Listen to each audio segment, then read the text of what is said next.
করে নিয়ে আসে, সকালে হোক বা রাতে। আর আমাদের এদিকে রাত্রেও মাছ বাজার বসে, সবজি বাজার বসে, জানো তো। সেজন্য আর সেদিন রবিবারে অনেক রকম মাছ ওঠে, ভালো ভালো মাছও ওঠে রবিবারটা। এখানে সবসময় ভালো ভালো মাছ পাওয়াই যায় কলকাতার দিকে, রবিবার বিশেষ করে ছুটির দিন। সেজন্য ও একবারে সবজি বলো মাছ বলো এনে রেখে দেয়, আমি ফ্রিজে স্টোর করে রাখি, আর হয়ে যায় সকাল সকাল উঠে রান্না। আর রবিবার মানেই তো চিকেন হবে। আমার ছেলে একটু চিকেনটাই বেশি ভালোবাসে, ও মাছ খুব একটা ভালোবাসে না। আর রবিবার মাছ হলেও আমি চিকেন করি, কেন ছেলে খাবে। তো সেজন্য সেদিনকার চিকেনটা করেছিলাম, পাতলা ঝোল করেছিলাম চিকেনের। আর তোমাদেরকে আমি একটা চিকেনের রেসিপি বলি। এই চিকেনটা আমি যে রান্না করি কোনো মশলা আমি ব্যবহার করি না, জানো তো। মানে জিরের গুঁড়ো, ধনের গুঁড়ো এইসব কিচ্ছু ব্যবহার করি না। পেঁয়াজ, রসুন, আদা, আদা তো আমি খুব একটা ইউজ করিও না। টমেটো, কাঁচা লঙ্কা, নুন, হলুদ আর ওই একটুখানি রেড চিলি পাউডার বা কাশ্মীরি লঙ্কার গুঁড়ো কালারের জন্য ইউজ করি আমি। ওই দিয়েই আমি কষে টষে ভালো করে ঢাকা দিয়ে হালকা আঁচ করে কষিয়ে জল দিয়ে ফুটে একটু সেদ্ধ হয়ে যায়, পাতলা ঝোল করি। খেতে টেস্ট হয় কিন্তু মশলা ছাড়া, জানো তো।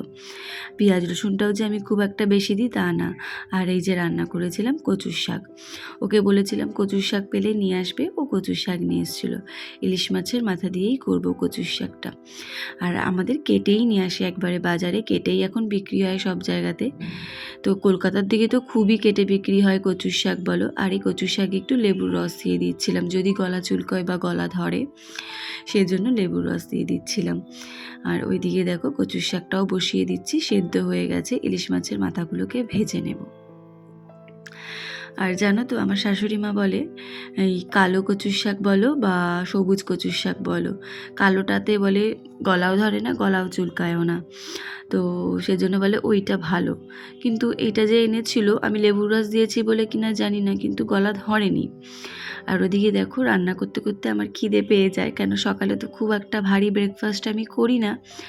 তাও আজকে আমি ওই ব্রেড বাটারটা করেছি, ডিম পোচ খেয়েছি, চা খেয়েছি। তাও একটু বেলার দিকে খিদে পাই, ঘরে যদি ফল থাকে ফল খাই বা অন্য কিছু খাই। কলা নিয়ে বসে পড়েছিলাম খেতে।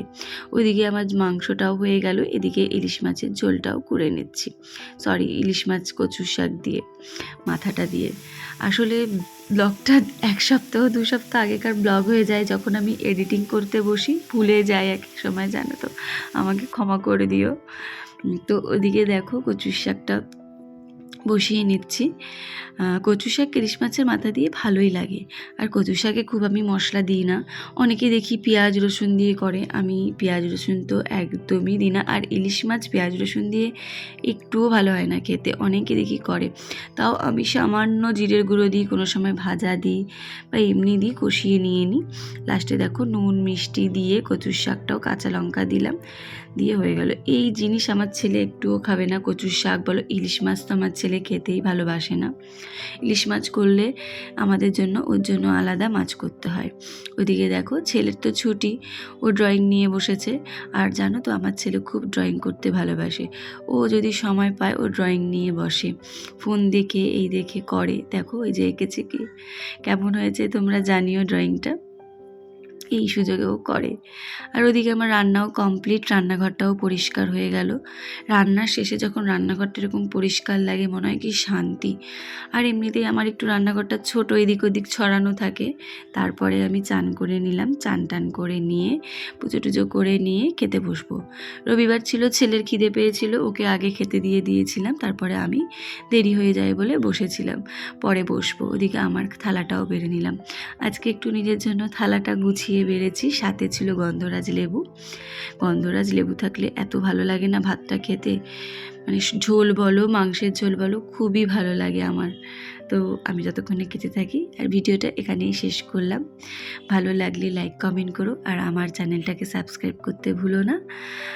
তোমরা ভালো থেকো, সবাই সুস্থ থেকো। আবার অন্য একটা ব্লগে তোমাদের সঙ্গে দেখা হবে খুব শিগগিরই। টাটা।